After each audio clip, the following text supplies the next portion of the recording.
Alright John, welcome to Whilton Mill, my favourite track. We've done thousands of laps around this one, so we are hoping for a good round here at Club 100 round 3. Last time out at Whilton, we did manage to put it on pole for the A final last year, after 2 heat wins. First time I've ever done that. But going into the first heat here, we are on pole position, and we're actually going to switch to the Alpha Live footage because of what happens in this race.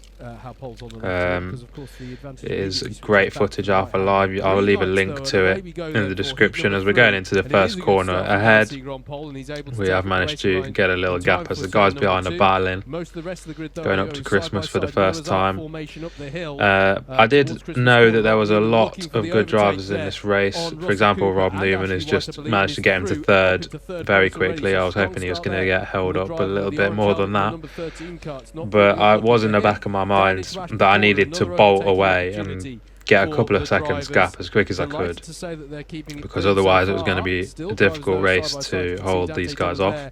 And I have managed to have a good start here, as there's a little bit of battling going off in the pack there, but I have managed to get a good gap already. I'm just out of the camera shot at the moment, as there's Dante Dillon making his way through as well. But Rob Newman is going to be on the charge behind me, and he's already caught up to the back of Charlie Summers, and he is looking to come after me here. Charlie Summers had good pace in this race as well, to be fair. In fact, he was probably a little bit quicker than me. As you can see, he's starting to close me in again now as Andrew Ward gets a move at Christmas. Yeah, there wasn't great pace for me in this race as Rob Newman gets past Charlie there into Ashby.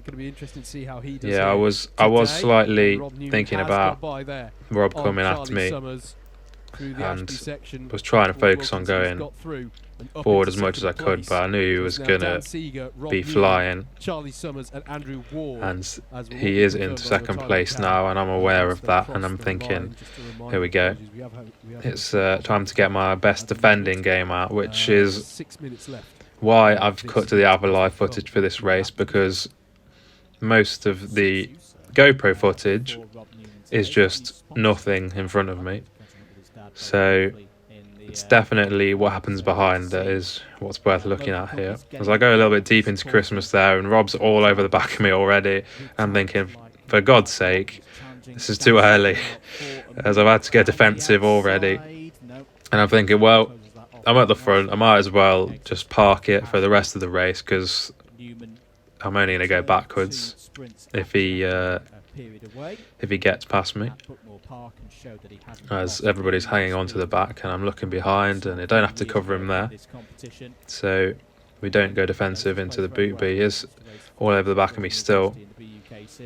And yeah, now I'm really thinking, okay, this is it. Look at the train behind me. This is going to have to be the best defending I've got in my locker here.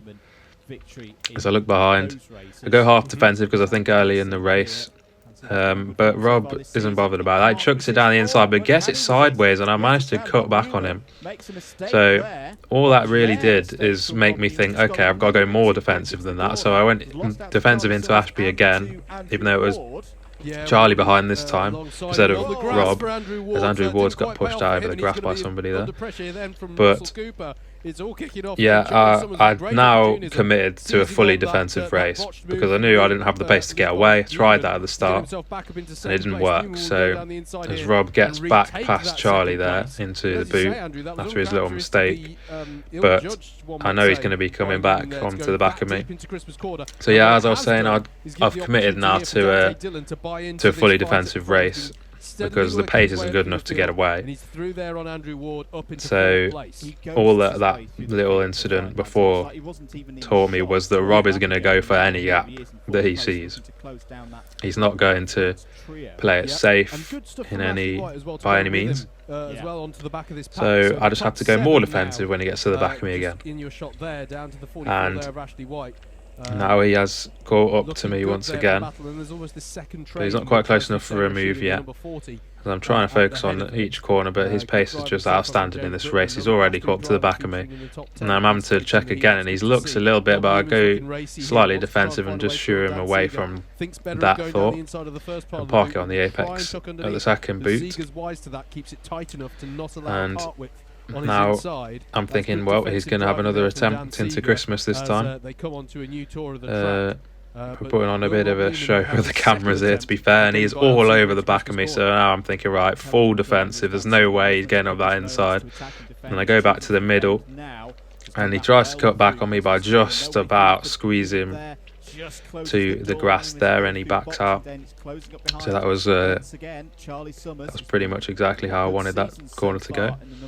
And he gets a run on me out of Ashby here. I don't know how he managed that, but he's actually managed to get underneath me because Charlie Summers gave him a bit of help there, and he has got the inside, which is not where you want to be in my position on the outside into Chapman, and he's got the inside into the boot. And I tried to hold it down the outside, but that was just never going to happen. That was a bit of desperation, and Dante's now trying to squeeze through as he's cut back on Charlie, but didn't manage it, as I managed to squeeze him a little bit. And now I'm thinking, well, Rob's in front of me, I might as well try and stick with him, see if I can match his pace. And to an extent, I picked the pace up a little bit here. This is probably the fastest I went all race, but he still got me a tenth or two on this lap, and you know, I just couldn't match what he was doing in this one for whatever reason. And to be fair, the car he had was probably decent because of that run he got off Ashby. You don't really normally want to go defensive into Parker, which is the one after Ashby, because it just always opens up the move into Chapman, and yeah, that is what he managed. I thought I covered it off on the exit, but Charlie Summers gave him a bit of a push, and that helped him get the extra momentum on me, and by that point it was game over for the defending. But we have lost Rob a little bit on that lap, and now Dante is looking to get past me, so I'm going to have to defend for second now. Rob has clearly got more pace, and I do park it on the apex, and Dante can't get me there. But going into Ashby, I go half defensive, but I didn't think Dante was actually close enough to go for that move, and he has managed to mug me off there. That was quite annoying at the time, I have to say. I should have covered that more. And now Charlie Summers is trying to get me, but I managed to defend that one into Chapman. But yeah, a little bit of a bottle job by me there. I definitely should have covered that more. And I actually think this is the last lap of the race as well, so that has pretty much thrown away my second place chance. And from pole position we are going to come third, which it is a strong grid, but you know, it's got to be better than that. That's not what I'm looking for, and it was a good race, like from a spectator's point of view, but yeah, I should have at least had second there. Anyway, moving on to the second heat of the day, starting in the mid-pack here. There's the usual bumping and barging going through the first two corners here. Well, very quick first two corners, and bit more contact there, and I get hit from behind into the guy in front. Steph's gone round our outside, and we did manage to pick up one position, but we also lost the one to Steph, so no position changes there. But this guy in front's got a little bit sideways into Ashby, so I'm looking to get on with it, and he gets sideways again, so I pop one down the inside of Chapman. Quite a clean move into 7th place. And Steph Theodori now looking to go forward again. 7th is not what we're looking for, but it's certainly that one, and you can see the leaders just in front there. So we'll see what we can do from here, and they're all starting to battle ahead a little bit, so I'm hopeful that we can at least break into the top 3. A bit more battling, and we've really started to catch up now. Steph just in front of us, he got a little bit held up there. I think that's Charlie Summers again looking on a move into Ashby, but couldn't do it. And now into Parker. I wasn't sure if I was close enough for a move on Steph, and Sam Lovelace definitely was close enough, and he actually squeezed me a little bit there, and I've actually lost a load of places because of that, and I'm down to 12th position. And to be honest, I didn't really blame Sam for that move because I didn't get on with it quick enough, as we managed to cut back into the last corner and get back into 11th. But yeah, I didn't blame Sam for that. As the camera starts to drop a bit more, Sam just went for it where I didn't. I should have gone for it, and he got caught up with Steph a little bit, and it was just a racing incident, I think, because somebody went wide there. But moving on, we've got to get on with it now in 10th place. Got to try and resurrect this race a little bit, and I'm just going to have the highlights of the overtakes here because this camera angle is horrendous, so you don't want to be looking at this for too long. I am side by side with somebody into the first corner, and they tried to hold it but ran a bit deep, so we've got the inside going up to Christmas. Unfortunately, I can't tell you who that is because obviously I can't see. But yeah, these issues with the cameras, it's obviously my fault, but I have figured out now what I'm doing with it. So this will be the last round where you see issues like this, as we get somebody else up the inside into Christmas there, into 8th place. But yeah, according to the end, because of the camera footage, I did manage to get 6th in the end. I think I got one more person, but it was completely impossible to look at, and somebody else went off the track, so I managed to recover to 6th there, but really not going well, especially for the track that I love here. And we're starting 11th, getting into the final heat, just behind Ed Bars. And I'm thinking, right, I've just got to follow Ed through the field, and there's all sorts of contact going through the first corner, and I've already not on the same line as Ed, so that's not ideal, but there is about 1 million people going in for the same gap into the first hairpin. Jeremy Dietz goes flying off the track there, and I've gained a couple. I lost 1, I think, but gained 3, so overall gain of 2.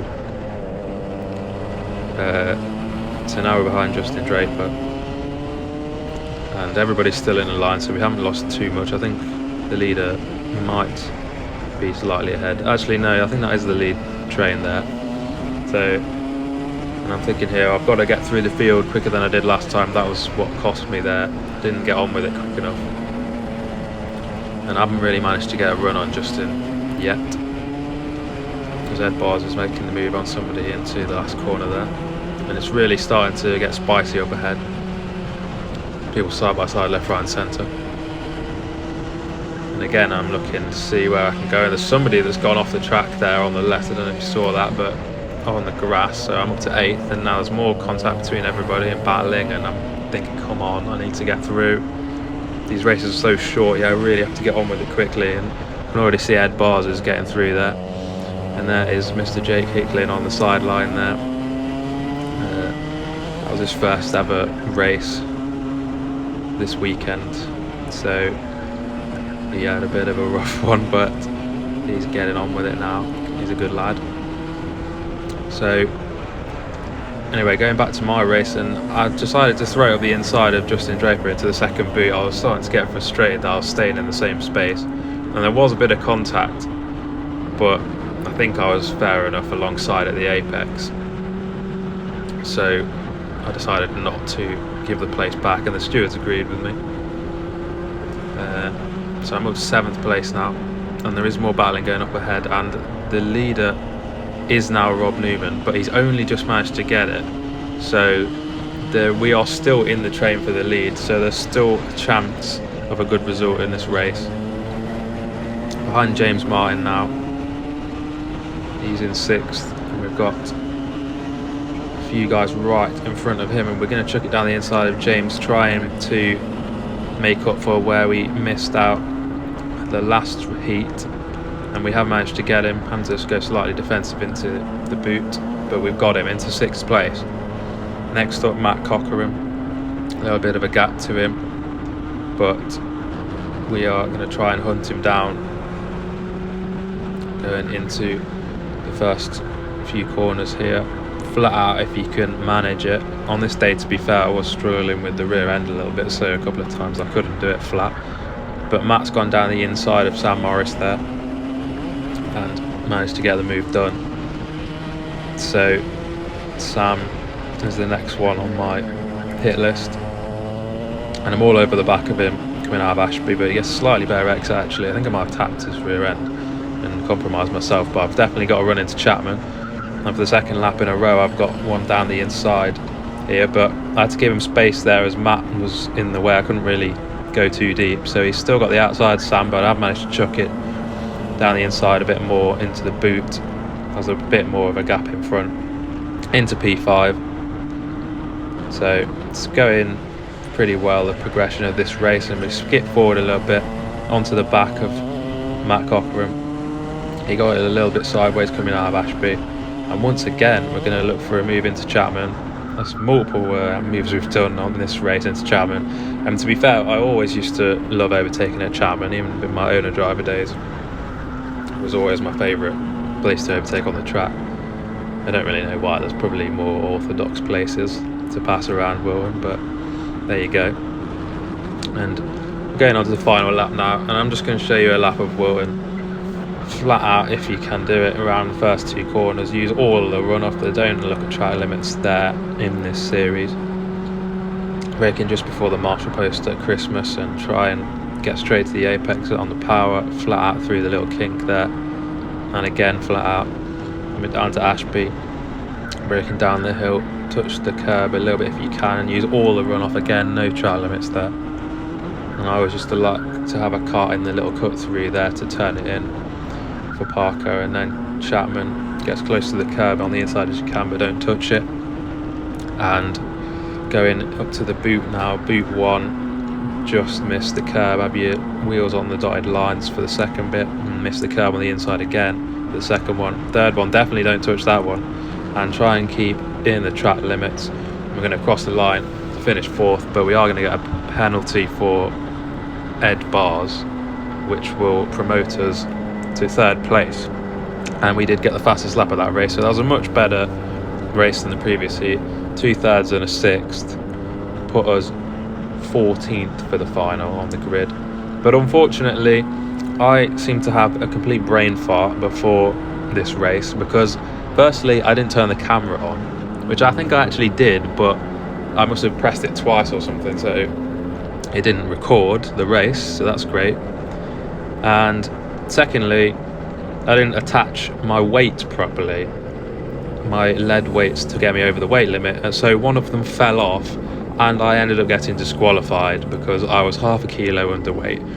So that's just brilliant, which is a shame because the final went decent. I did actually finish 8th, I think, from 14th, and it could have been better. I think my pace was like 4th fastest or something, which is decent, but yeah, unfortunately I did get disqualified, so I didn't get as many points as I wanted for that, but that's how it goes sometimes. Moving on, and unfortunately I didn't have my GoPro for the next round at Rye House, so the next one you'll see from me is Clay Pigeon. So thanks for watching, and I'll see you then.